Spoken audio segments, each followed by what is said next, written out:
Hello दोस्तों, एफडीआईटी classes में आपका स्वागत है। और हम लेके चल रहे थे प्रारंभिक विद्युत। ठीक है। और प्रारंभिक विद्युत में हमने पढ़ लिया था लेड, टिन, ये सब। मतलब अभी तक जो पढ़ रहे हैं हम वो चालक पदार्थ पढ़ रहे हैं। तो आगे जो था हमारा वो था सीसा। ठीक है। इससे पहले हम शायद करीबन 10 तक पढ़ लिए पिछली क्लास में हमने। और आगे जो है हमारा वो है सीसा। अब देखो सीसा क्या चीज़ है। सीसा एक चालक धातु है। ठीक है।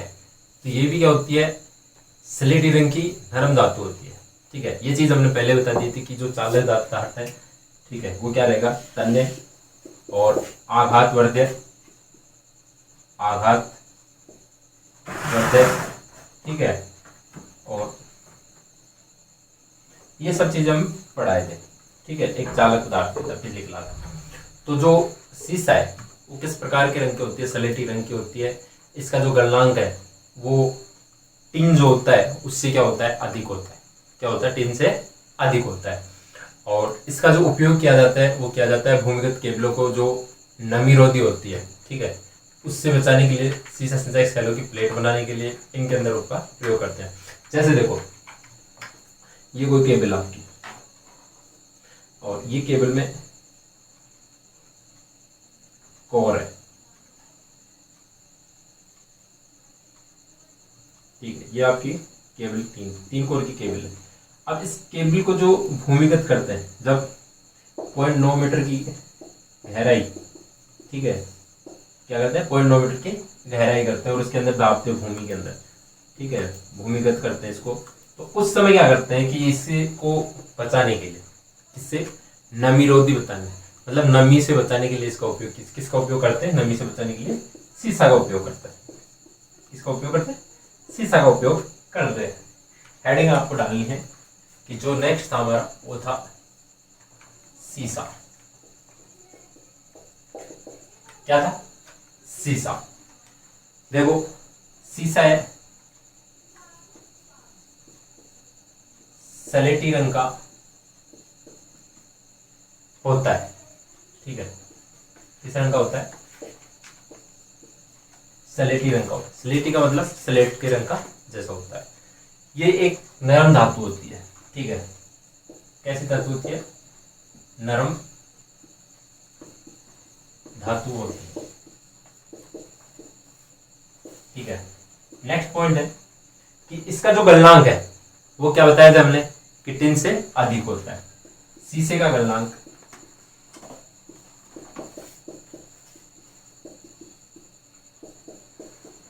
टिन से, टिन क्या है, धातु, टिन धातु से अधिक होता है। क्या होता है, टिन से अधिक होता है। ठीक है। अब इसके उपयोग की बात करते हैं। ठीक है। अगला पॉइंट है वो क्या,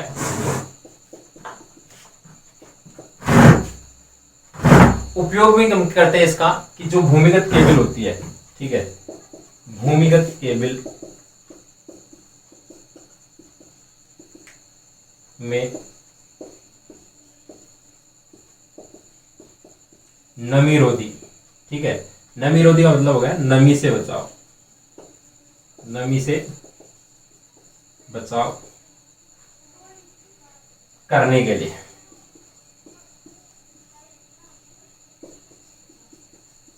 ठीक है। दूसरा जो पॉइंट है कि जो सीसा होता है, जो हमारी मतलब बैटरी होती है, ठीक है, कौन सी, सीसा संचायक सेल जो बैटरी होती है उसकी प्लेट बनाने के लिए। अगला पॉइंट लिखना आपको, सीसा संचायक सेलों की प्लेटें बनाने के लिए। ठीक है। सीसा संचायक बैटरी बनाने के लिए। तो ये था हमारा सीसा। इसके बाद आती है हमारी जो नेक्स्ट है वो आती है जर्मन सिल्वर। देखो जर्मन सिल्वर है वो तीन पदार्थ से मिलकर बनी होती है। ठीक है। मतलब 2-3 पदार्थों से मिलकर बनी होती है। अब जो 3 पदार्थ होते हैं वो कौन कौन से होते हैं, एक तो होता है तांबा, दूसरा होता है निकेल, तीसरा होता है जस्ता। अब चलो 3 पदार्थ यहाँ तक ठीक है कि जो हमारी जर्मन सिल्वर है वो 3 पदार्थ से मिलते थे। पर ये भी तो पता होना चाहिए कि ना जो धातु है वो कितनी कितनी परसेंट होकर फिर जर्मन सिल्वर बनती है। तो जो तांबा है वो 60% होता है, निकेल है वो 15% होता है, और जो जस्ता है वो 25% होता है। तो इन 3 धातुओं से मिलकर बनी होती है। और सीधा क्वेश्चन ये आता है कि जर्मन सिल्वर किन धातु से मिलकर बनी होती है। तो आपको क्या करना है, तांबा, निकेल और जस्ते से मिलकर बनी। इसमें एक खास बात यह है कि ये वातावरण पे कम प्रभावित होती है। ठीक है, जर्मन सिल्वर एक ऐसा पदार्थ है कि जो वातावरण का कोई इसमें बहुत कम प्रभाव पड़ता है, मतलब न के बराबर इसके ऊपर प्रभाव पड़ता है। ठीक है, इसका जो उपयोग किया जाता है वो किया जाता है उच्च गुणवत्ता बढ़ाने के लिए। ठीक है, जो उच्च गुणवत्ता वाले उपकरण होते हैं उसके अंदर पित्तल के स्थान पर कर सकते हैं इसका।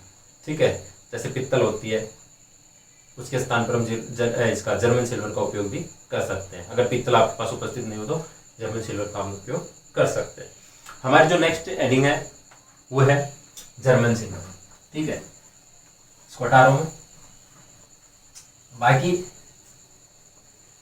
आप क्लास को पूरी देखा करो और अपने साथियों तक सेंड किया करो।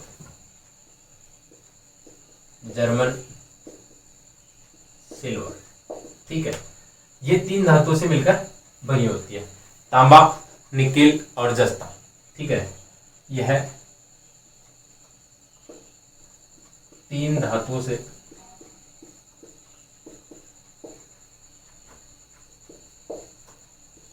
मिलकर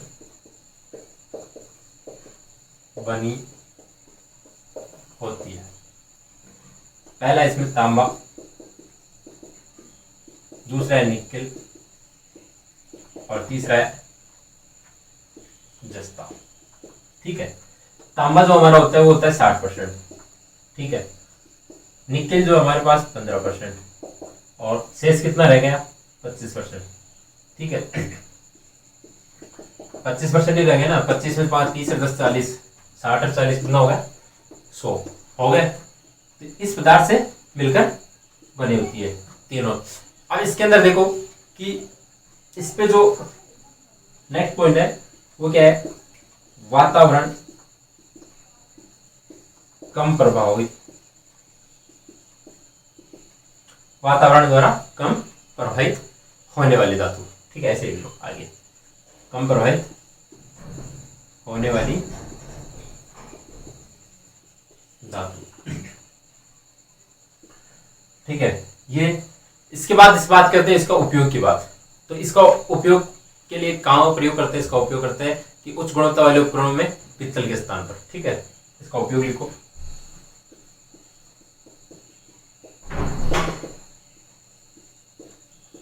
उच्च गुणवत्ता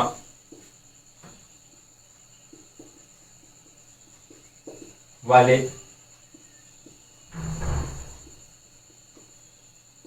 उपकरणों में और उच्च गुणवत्ता वाले उपकरणों में पित्तल के स्थान पे करता है। किसके स्थान पर? पित्तल के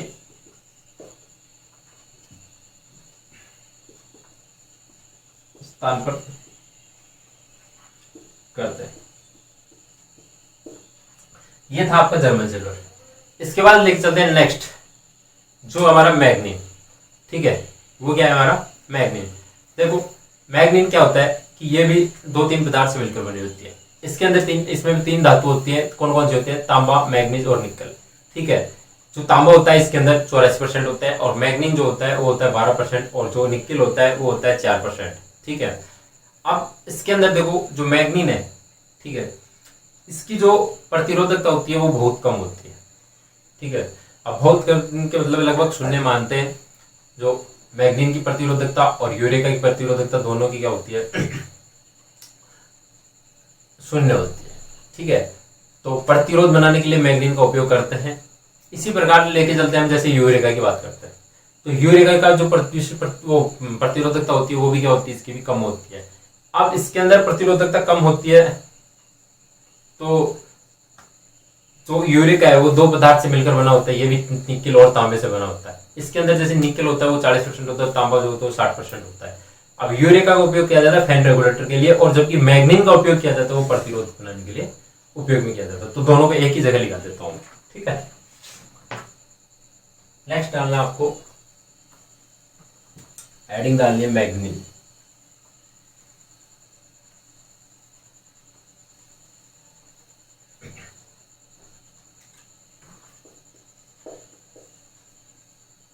मैग्नीन, ठीक है। ये भी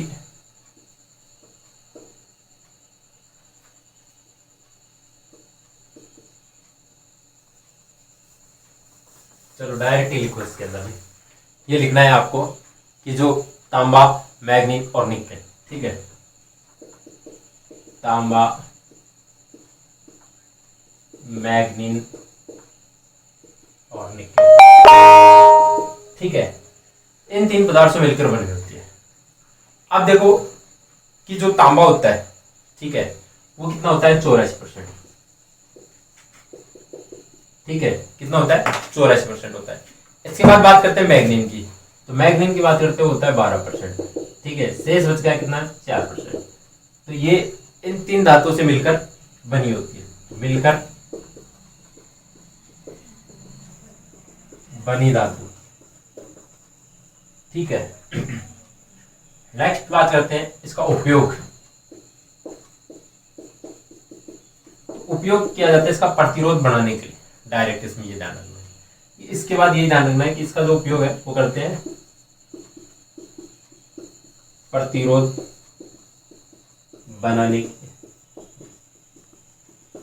अब प्रतिरोध कैसे प्रतिरोध बनाते हैं, जैसे वायर बाउंड प्रतिरोध, ये सब होते हैं, ठीक है, वेरिएबल प्रतिरोध, इनके अंदर हम मैग्नीन धातु का प्रयोग करते हैं, ठीक है।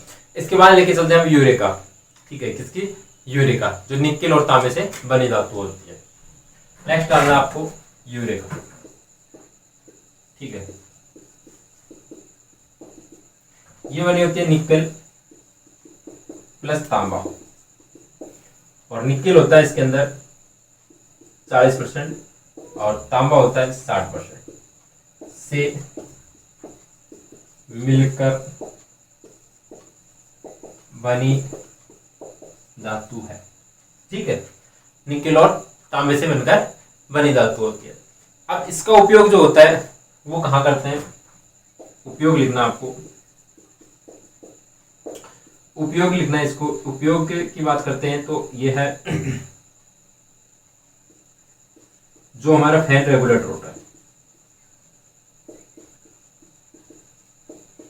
ठीक है, फैन रेगुलेटर होता है जो पंखे की गति को कम ज्यादा करता है, उसके लिए फैन रेगुलेटर का उपयोग किया जाता है। तो हम इससे फैन रेगुलेटर की ही कम ज्यादा की बात करते हैं, क्योंकि पंखे की जरूरत ज्यादा पड़ती है हमें कम ज्यादा की, इसलिए कूलर में भी होता है ये। पर जो निकेल यूरेका का जो प्रयोग करते हैं वो किसमें करते हैं, फैन रेगुलेटर में करते हैं। इसका जो प्रतिरोध होता है वो भी कम होता है और इसका प्रतिरोध भी क्या होता है, कम होता है। इसका जो लगभग है, मैग्नीन का जो होता है वो होता है 0.0015 डिग्री, वो सॉरी, ठीक है, और इसका जो होता है वो होता है लगभग 0.00045, इतना होता है सर,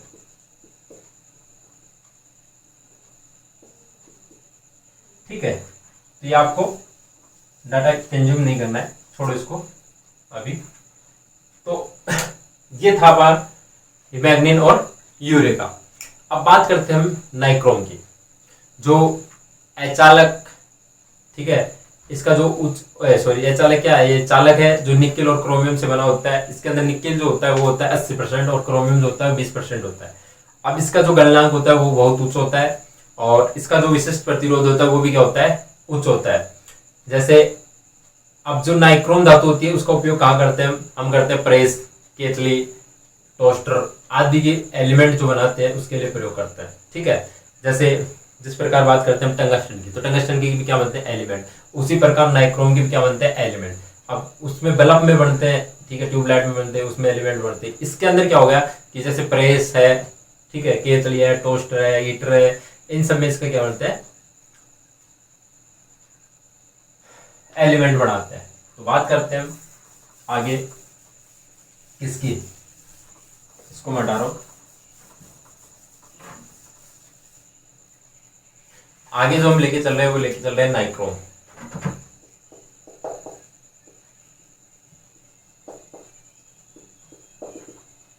ये निकेल तथा क्रोमियम से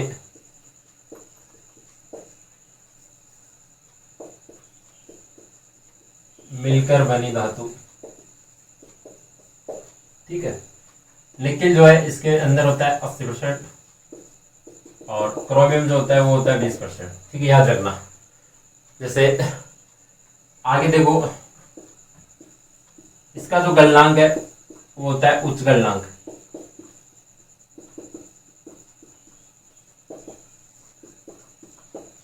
बात करते हैं इसका विशिष्ट प्रतिरोध।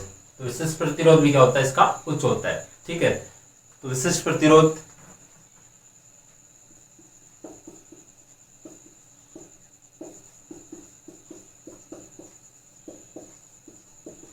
उच्च होता है। ठीक है, बात करते हैं इसके उपयोग की। ठीक है, उपयोग देखो, उपयोग क्या कहता है कि जो विद्युत प्रेस, केतली, टोस्टर आदि के एलिमेंट बनाने के लिए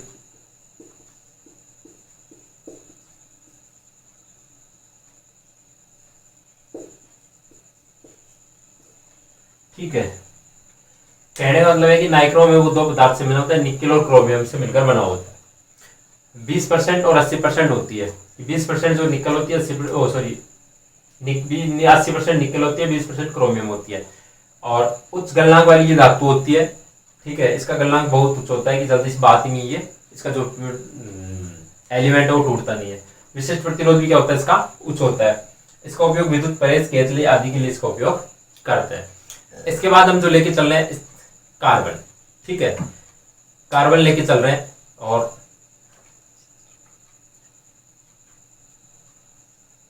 कार्बन एक ऐसी धातु है जो जिसका जो ताप पूर्णांक है वो क्या होता है, ऋणात्मक ताप पूर्णांक होता है। और इसका जो विशिष्ट प्रतिरोध होता है वो क्या होता है, बहुत कम होता है। ठीक है, और ताप पूर्णांक जो होता है वो 20 डिग्री सेंटीग्रेड पे भी इसका बहुत कम होता है। अब गलनांक जो है कितना होता है, 3500 डिग्री सेंटीग्रेड। अब इसका जो उपयोग करते हैं मोटर, जनरेटर आदि की इसकी जो कार्बन ग्रुप्स है उसके लिए इसका उपयोग करते हैं। ठीक है, तो इसका ध्यान रखना थोड़ा सा।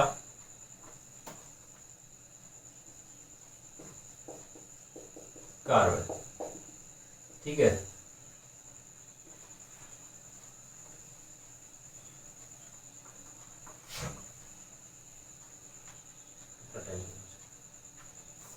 देखो कार्बन हेडिंग डालनी है आपको, कार्बन। इसका विशिष्ट प्रतिरोध, इसका विशिष्ट प्रतिरोध क्या होता है, वो बहुत कम होता है। इसका विशिष्ट प्रतिरोध बहुत कम होता है। ठीक है, बात करते हैं इसके गलनांक की। गलनांक, इसका गलनांक जो होता है वो होता है 3500 डिग्री सेंटीग्रेड। ठीक है, डिग्री सेंटीग्रेड। बात करते हैं हम इसके जो ताप गुणांक होता है वो 20 डिग्री पर, जो चालक धातु होती है उसके जो ताप गुणांक होते हैं वो सभी का 20 डिग्री पे होता है। जो यूरिका, मैग्नीन, इनका जो ताप गुणांक होता है, ठीक है, वो भी क्या होता है, बहुत कम होता है। तो इसका जो ताप गुणांक होता है वो क्या होता है, -0.005 डिग्री सेंटीग्रेड। ठीक है, ये इसका 20 डिग्री के ऊपर है। बाकी गलनांक इसका 3500 डिग्री है और ताप गुणांक, और इसमें मैग्नीन और यूरिका का जो ताप गुणांक है वो ताप गुणांक जो है वो भी बहुत कम होता है। ठीक है, इसके बाद लेके चलते हैं हम कि जो वो बात करते हैं इसके उपयोग की। ठीक है, इसकी उपयोग की बात करते हैं हम। तो देखो उपयोग कहाँ किया जाता है, मोटर, जनित्र आदि के लिए कार्बन ब्रश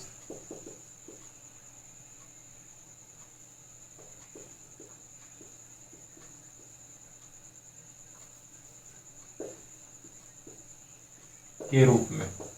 ठीक है, और कार्बन एक ऐसी धातु है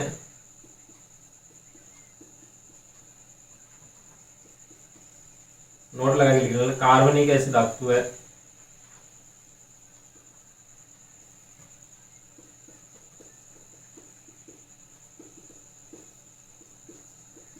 कार्बन एक ऐसी धातु है जो स्वयं घिस जाती है परंतु दूसरों को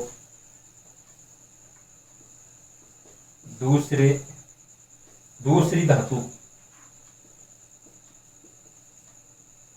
को नहीं घिसने देती है। ठीक है, जैसे बात करूं मैं मोटर और जनरेटर, जैसे सेकंड सीनियर क्लास में चल रहा है, तो उसमें मोटर और जनरेटर में जो ब्रश होती है वो किसकी होती है, कार्बन ब्रश होती है। तो उसका यही है कि जो कम्यूटेटर होता है, ठीक है, क्या होता है, कम्यूटेटर होता है, और कम्यूटेटर पे क्या चलती है, कार्बन ब्रश। अब इस वजह से ही कार्बन ब्रश चलती है, ठीक है, इस तरह होती है ब्रश। तो ये क्या है कि स्वयं घिस जाती है पर कम्यूटेटर को घिसने नहीं देती है। ठीक है, तो कम्यूटेटर ये बताओ, एक बार बार कम्यूटेटर घिसेगा तो मोटर थोड़ी ना बार बार चेंज होती है। तो इसी प्रकार ये इसका एक वो है कि एक महत्वपूर्ण पॉइंट जो है वो लिखा दिया मैं कि ये क्या करती है कि स्वयं घिस जाती है। ठीक है, तो ये घिस की यही छोटी हो जाती है कि लगभग मतलब 2/3 पर चेंज करना पड़ता है, या फिर 1/3 भाग शेष रहे तब चेंज करते हैं। तो ये था इसमें कार्बन ब्रश का पॉइंट। ठीक है, तो इस स्थिति में क्या होता है कि कार्बन ब्रश को चेंज करना पड़ता है जब घिस जाती है तो, और बाकी कार्बन ये जो है कंप्यूटर को नहीं घिसने देती है। तो एक इस प्रकार की धातु है। अब इसके अंदर एक चीज और लिख लो, इसी नोट में लिख लो दूसरा पॉइंट, इसका दिख तो रहेगी नीचे, चलो इस पॉइंट को आप यहां लिख लो, दूसरे पॉइंट को। ठीक है, कार्बन का ताप गुणांक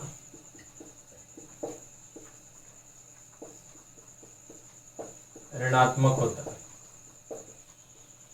ठीक है, इस नोट का दूसरा पॉइंट यहां लिखा है। ठीक है, ध्यान रखना।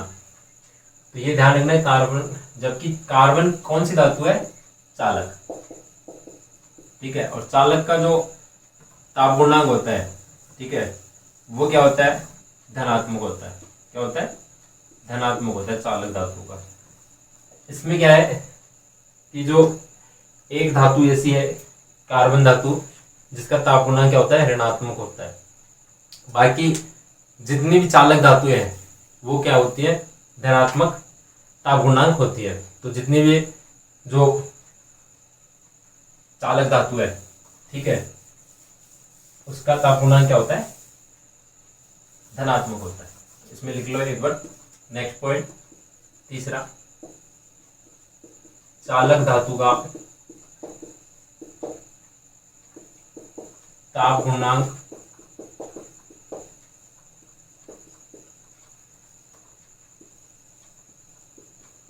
धनात्मक होता है। ठीक है, अब इसको कार्बन एक ऐसी धातु, चाहे आप वाक समझो या चाहे कुछ भी समझो इसको आप, ठीक है, इसी का एक ऋणात्मक वो ताप गुणांक होता है। बाकी चालक धातु जो है सभी का क्या होता है, ताप गुणांक धनात्मक होता है। तो ये थे हमारे मोस्ट चालक पदार्थ। इसके बाद जो हमारा वो है अचालक पदार्थ। ठीक है, और अचालक पदार्थ किसे कहते हैं, कौन कौन से हैं, इसकी गुणधर्म क्या है, ठीक है, ये सब चीज़ें हम नेक्स्ट क्लास में पढ़ने वाले हैं। तब तक के लिए आप क्लास को एक तो पूरी देखा करो और ज़्यादा से ज़्यादा साथियों के साथ शेयर किया करो। अभी एग्ज़ाम टाइम चल रहा है, अभी आपका 1 तारीख से एग्ज़ाम होने वाला है, ठीक है, तो उसमें ये क्लास बहुत बेनिफिट देगी, सब देखा करो इसको। और मिलते हैं नेक्स्ट क्लास के लिए, तब तक के लिए धन्यवाद। लाइक शेयर सब्सक्राइब जरूर करें।